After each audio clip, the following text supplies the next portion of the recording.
for you guys, um, let's talk. Let's transition a little bit because we know watching her go through it was tough.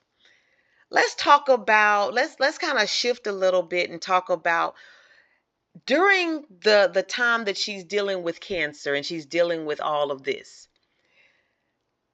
And same with you, Z, with your mom. Can you talk about a moment where you remember her being uplifting and having a good day and her doing something, your mom or your grandma, something that she may have done, they may have done in those moments, those rare moments when they were really feeling okay and it wasn't that bad. Talk about a moment that stands out to you when you're like, wow. In your mind, you're like, oh, she's gonna be okay. She having fun right now. They're gonna be okay. Can you talk about some of those moments? Um, so with my mom, I feel like because it was such a rough time, I blocked a lot of those things out, both the good and the bad, because it was just a hard time. But I want to say the one memory that I have in my head right now is we were doing a fundraiser at my school because we couldn't afford, we were very poor, so we couldn't afford a lot of her treatments and stuff and her appointments. So we were doing everything we could to save money and do fundraisers and stuff at the church. And I remember everybody at the school, all the parents and the students, they made baked goods or made some type of dish where they could sell it, and then the funds would go to my mom's treatments. And my mom that day, she was not feeling good at all, but she put on her little breast cancer shirt on, and she put on her clothes, and we got her out of the house, and she was joking around with everybody, putting on this face that like she was okay, but we knew she wasn't. But my mom always found a way to bring light into what was going on. She's always just been a laughy that's not the word to use. She's always laughing. She's always laughing. And that day, even though she wasn't feeling good, she still found a way to show that she appreciated everybody coming together to support her and get her treatments done. So yeah. Okay. Malik, Miguel. So, personally, like, I would have to say, like, the moments where it seemed like grandma was happy was always when we were spending time with her. Like, even if it was something minor or even major, one moment I can account is just when I was just in her room watching TV with her. And she joked, laughed, and acted as if nothing was going on. And it's like, you try to think, I guess, like a particular moment or so, like Z said, but it's like because of what's going on and because of what happened in hindsight, it's hard to think back to those moments. But yeah, it's like I'd say definitely that one moment would definitely be when we were just simply just watching TV. So Okay. Malik.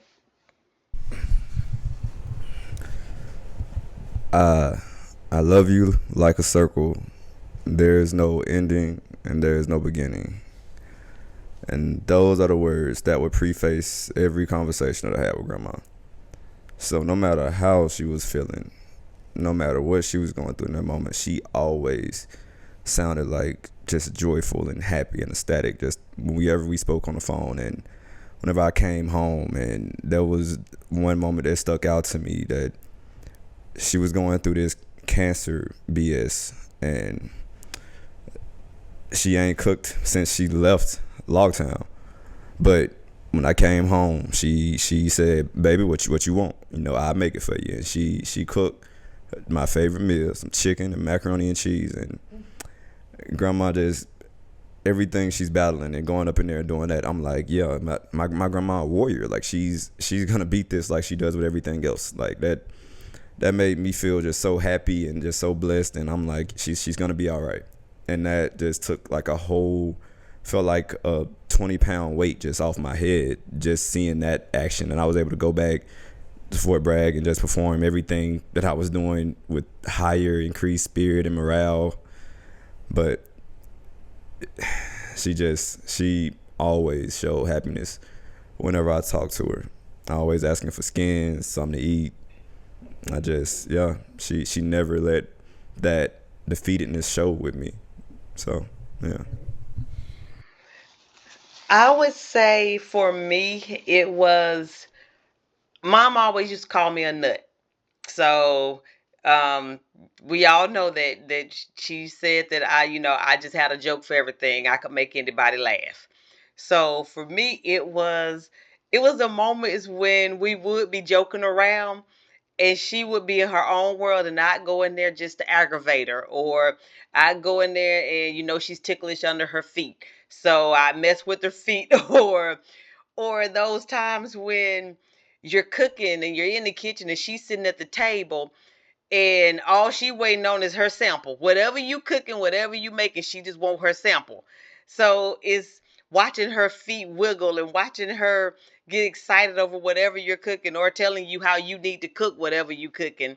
Um, it was just that laughter that she had no matter what. It's like she still had joy even in the midst of, or at least she faked it to the end. And I know there were some days when she didn't feel good whatsoever, but you still could go in that room and talk to her in her bedroom and talk to her and you could get a laugh out of her. You're gonna get a smile. She's going to give you some encouraging words if you need it. She gonna talk to you. She still pushed forward, even though it took her. She still pushed forward.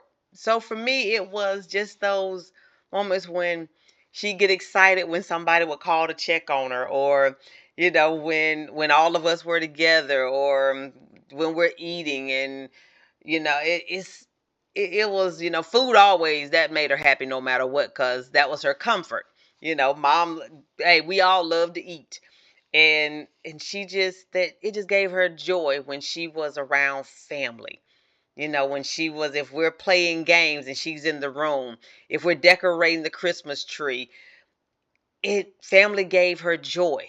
It's like she fed off of all of her family, not just us, but all of her family, all of her children, her grandkids, her cousins, her sisters. She just fed off of them. So it gave her joy. Family gave her joy. Joking with her gave her joy. Just talking to her, and like Miguel said, keeping her company. Just being able to pick up the phone and there's Malik on the other end, or Dee Dee, or Kristen, or it just is. It always gave her joy to talk to family. That did it for her. So those were those moments when it's like you just felt like she gonna be all right, because it was those moments when it felt like nothing was wrong. It felt like nothing was wrong, like she was okay. Thank you for joining us on another episode of I Have a Testimony. Hope you enjoyed the episode. Catch us next week as we continue to dive into I Have a Testimony. See you soon.